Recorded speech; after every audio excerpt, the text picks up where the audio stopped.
முதல்ல கவனிங்க, அப்புறம் எழுதிக்குவீங்க. எனக்கு 9 தைச்சதுக்கப்புறம் எவ்வளோ வரணுமோ அதை தான் எடுத்திருக்கேன். தையலுக்குலாம் இன்னுமே நான் எதுவும் எடுத்துக்கல. தைச்சதுக்கப்புறம் எனக்கு 9 இன்ச்சு இருக்கணும், அதுதான் எடுத்தாச்சு. இப்போ இது மாதிரி சொல்லியிருக்கேன் பார்த்தீங்களா, இது ஃபுல்லாக டோட்டலாக 9 இன்ச்சஸ். அதில் பார்டர்னு ஒன்று தனியாக வரப்போகுது. இந்த மேலே ஸ்டார்டிங்லேருந்து எண்டிங் வரைக்கும் எனக்கு 9 இருக்கணும். தைச்சு முடிச்சதுக்கப்புறம் இப்போ நம்ம தனித்தனியாக பிரிக்கணும். தனியாக இந்த இடம் தனியாகவும் இந்த பார்டர் தனியாகவும் பிரிக்கணும். பார்டர் வந்து மேக்ஸிமம் 2.5 இருக்கலாம், 3 இருக்கலாம், 3.5 இருக்கலாம், 4 இருக்கலாம். என்னக்கா பில்லா அங்கே தான் ஆஃபீஸ்க்கு தான் அக்காவுக்கு பேசிட்டு இருக்கேன். கை தைச்சதுக்கப்புறம் 9 இன்ச்சு. அப்போ அந்த பார்டர் எவ்வளோ வேணுமோ நம்ம தான் மைனஸ் பண்ணிக்கிறோம். குட்டி பார்டர் இருந்தாலும் ஓகே. அதாவது குட்டி பார்டராக இருந்தால் பஃப்பு பெருசாக இருக்கும் 2.5, கொஞ்சம் மீடியமாக இருந்தால் 3, கொஞ்சம் பெருசாக 3, 3.5, 4 வரைக்கும் நம்ம போட்டுக்கலாம். நம்மளோட இஷ்டம் தான். நான் காமனாக ஒரு 3 இன்ச்சு கொடுக்குறேன் உங்களுக்கு. இல்லை 3.5 நான் போட்டுக்கிறேங்க, பஃப்பு குட்டியாக இருந்தால் எனக்கு ஓகே நல்லாயிருக்கும் அப்படின்னு சொன்னீங்கனாலும் உங்கள் சாய்ஸ் தான். துணி மட்டும் நிறையா வேணும்டா, வச்சுருக்கீங்களா? சரி.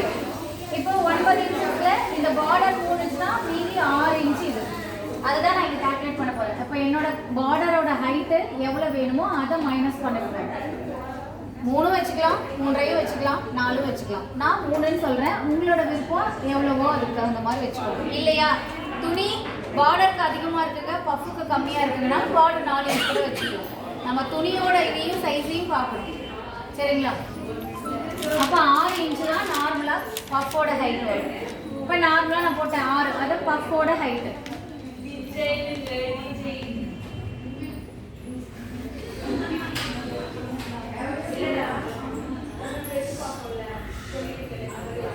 இப்போ என்னோட கை அகலம் பார்த்தீங்கன்னா 8 + 2 10 இன்ச்சு. ஸோ நான் என்னோட அளவு போட்டிருக்கேன்.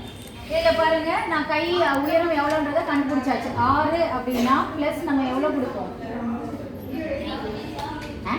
2 லைனிங் தானே வச்சு நம்ம பண்ண போகிறோம். 1 தான் கொடுப்போம். கீழே பார்டர் ஜாயின் பண்ண போகிறோம். அப்போது மேலே 1/2 இன்ச்சு, கீழே அந்த பார்டர் ஜாயின் பண்ணுறதுக்கு 1/2 இன்ச்சு, மேக்ஸிமம் 1 கொடுப்போம். ஆனால் இந்த பஃப்புக்கு இன்னும் 1 இன்ச்சு சேர்த்து கொடுக்கணும். விசில் பஃப்னு சொல்கிறோம்ல, இப்போ நம்ம வந்து நார்மலாக கையெல்லாம் வெட்ட மாட்டோம்.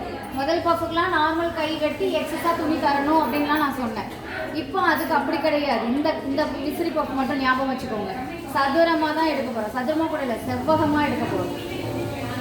கையெல்லாம் எதுவுமே வெட்ட போகிறோம்ல. முதல்ல கை இது விசிறி தைச்சிட்டு தான், பஃப் தைச்சிட்டு தான் கை தைக்க போகிறோம்.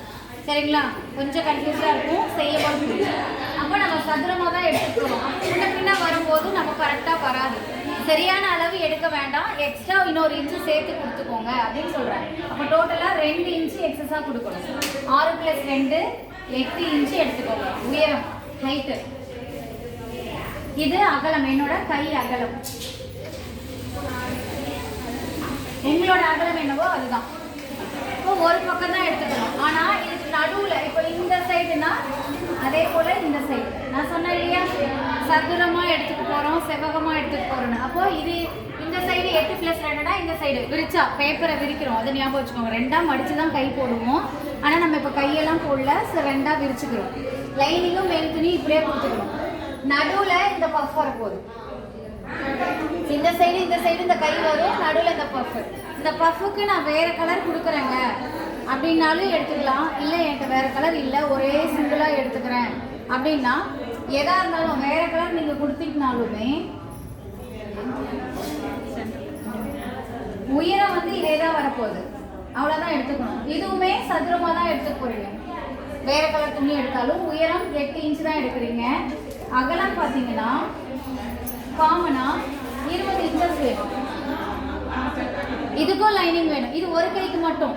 இப்போ இது ஒரு கை, இந்த பக்கம் 10 இன்ச்சு, இந்த பக்கம் 10 இன்ச்சு, 20 இன்ச்சஸ். கை உயரம் 8. இது ப்ளவுஸ் கலர். இப்போ என்னோட ப்ளவுஸ் கலரு ஒயிட்னே வச்சுக்கோங்க.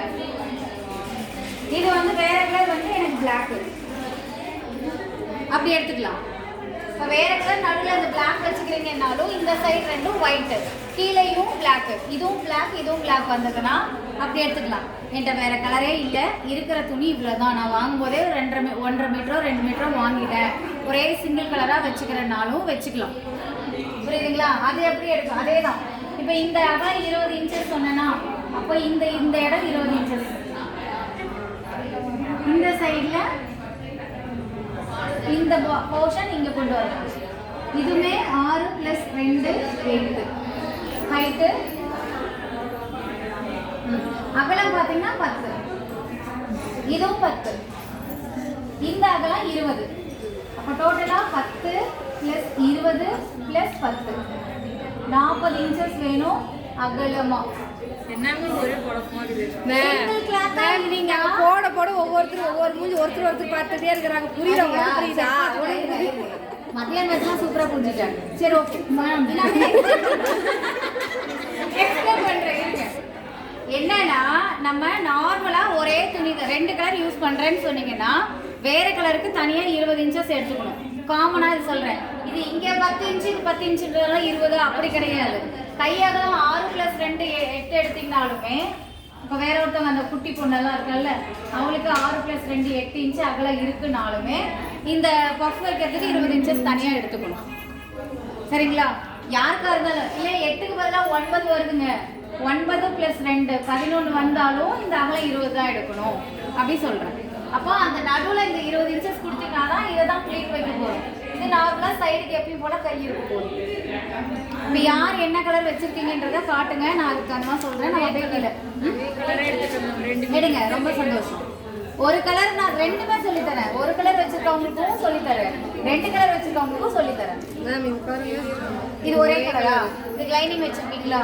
இருக்குங்க. சரி அப்படியே ரவுண்ட் போட்டுக்கிறீங்களா? இது அப்புறம் எழுதிக்கோங்க. என்னம்மா? எழுதிருங்க. சீக்கிரம் எழுதுங்க. எழுதிட்டு எனக்கு ரவுண்ட் போட்டு விடுங்க. கடகடன்னு போடுங்க.